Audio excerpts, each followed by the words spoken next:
What's up, fuckers? I'm here to talk to you about those little stabby things that go on to the end of a gun.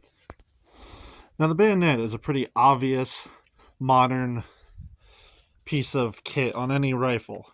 It seems obvious, So you're already holding the gun, it seems impractical to have to drop it to draw a knife for close combat. But it wasn't always such a obvious thing. Warfare's changed a lot in times, and this is a weapon that's been around for so long, it's easy to take for granted the obviousness of the idea. Now, in times of old, back in the 1600s, when muskets were just becoming a thing that were pretty much mostly replacing the idea of knights with swords, they did not actually have a means of close quarters combat. They were pretty much expected to just kind of flip the gun around and use it as a club or take their shot at point blank. Now, this made them incredibly vulnerable to melee units, but especially since in their time, which this is called the pike and shot era, and I'm about to explain why, in their time, their bigger, everyone was kind of using what they were called shot troops. So it wasn't that big of a deal by this time.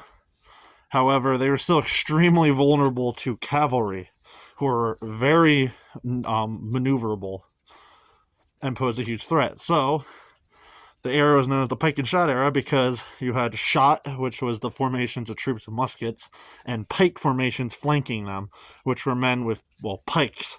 Now, a pike is essentially a comically long spear, which most commonly is used to counter cavalry, because, if you have a bunch of guys with a bunch of literal spikes in front of them, kind of hard to charge into that and not die.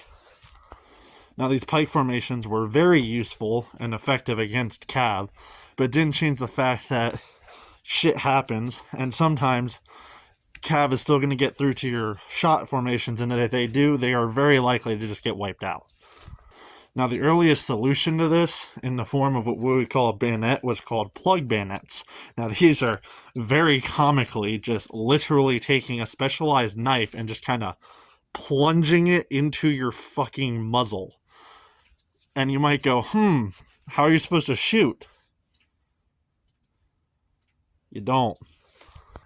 And that was the thing that completely sucked about this weapon, was that it did give soldiers a mean to fight back against cav, and it was very effective, because your rifle is still very long, so by putting a knife in the barrel, you just turned it into a short spear, which is pretty effective for use against cavalry, who even with swords and other melee weapons, because they're on a horse, they're way above you, and it becomes incredibly difficult to get any effective hits on them. All they have to do is lean down to get an easy hit on your torso.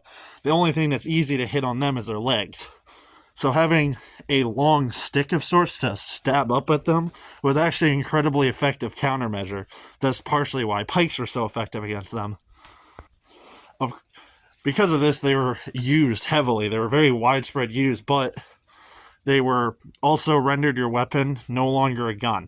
And they were difficult to get to remove because, you just basically used just friction to just kind of jam it in there, so it's very tough to get them out. So, not exactly practical, but it's absolutely better than nothing.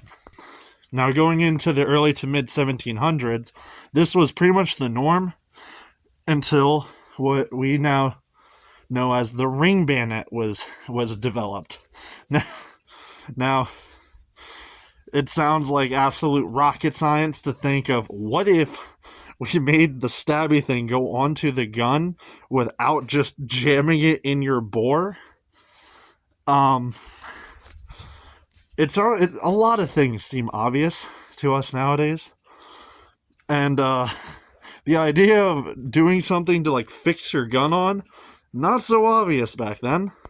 The ring bayonet still sucked because the early ones didn't have a locking lug, when you see fix bayonets and the guys fix it, you do a little click down as the knife fixes in place. Now it's not going anywhere. That's because there's special lugs on the barrel of the gun that lock into special grooves onto the knife to lock it in place.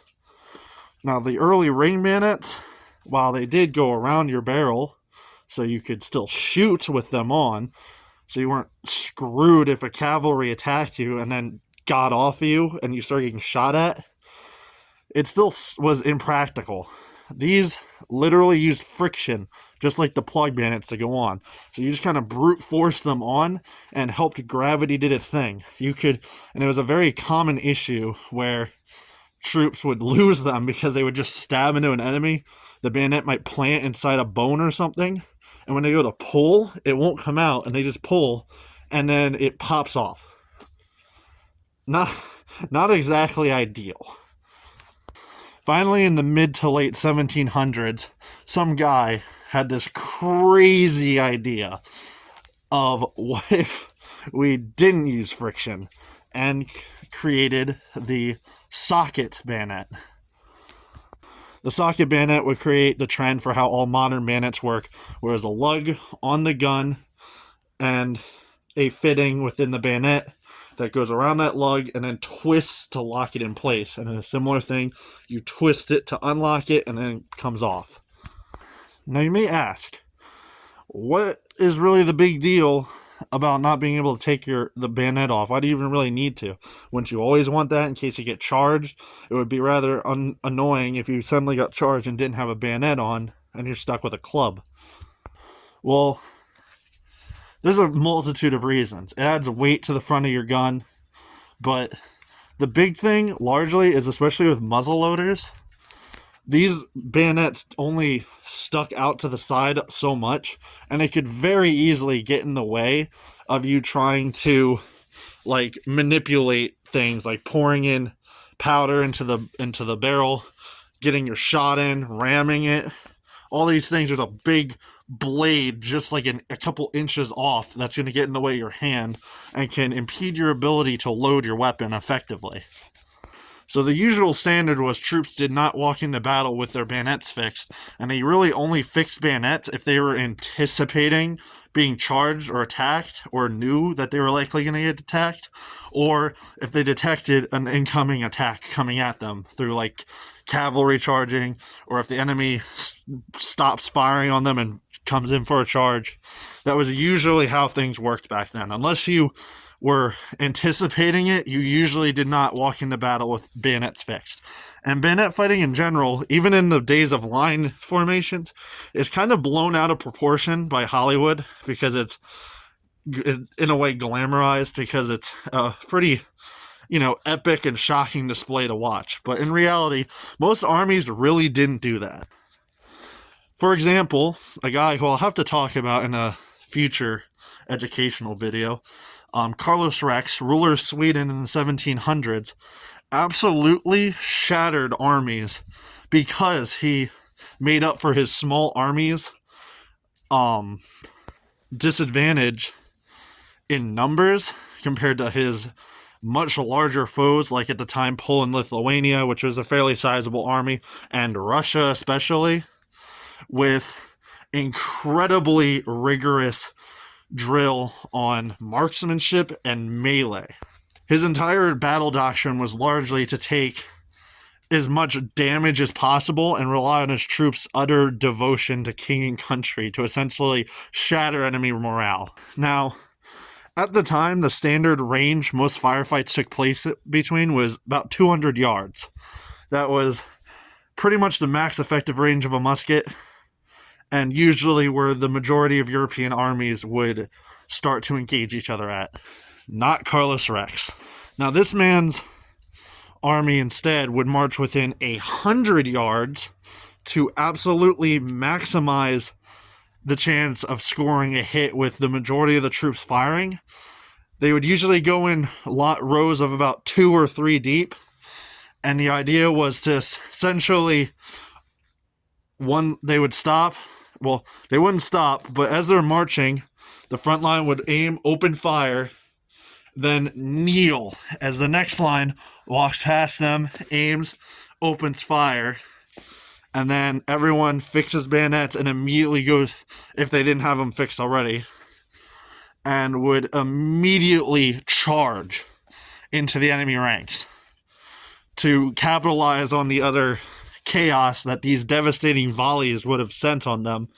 Because it's scary to get shot at, and at those ranges, especially with the amount of focus their training doctrine had on marksmanship, these were hitting. A lot of them were hitting. So it's scary to see all these bullets whizzing by, a bunch of your friends are going down, and now you hear, ah, got mittens! As a bunch of fucking guys come charging at you with bayonets. And because plenty of European armies, like Russia, didn't focus a lot on bayonet drill, their troops were not prepared to take on an enemy who was incredibly mastered in bayonet fighting, and their troops were heavily trained in it. So a mix of this morale shock from that and the utter devastation these dudes were causing as they bayonet charge would literally mass rout armies that were, unironically, I'm not even slightly exaggerating this, like 3 to 4 times the size of the Swedish units. I'm literally talking about like 10,000 soldiers absolutely routing armies of up to 50,000. But that is a little history on the bayonet. There's probably some other extra stuff I'm leaving out, but for the most part, that is pretty much the first 3 stages of bayonets, from the earliest leading up to the style that would set the standard for bayonets, the socket bayonet. I hope you guys were interested in this little bit of historical knowledge, and I hope you guys have an excellent day or night. Later, fuckers.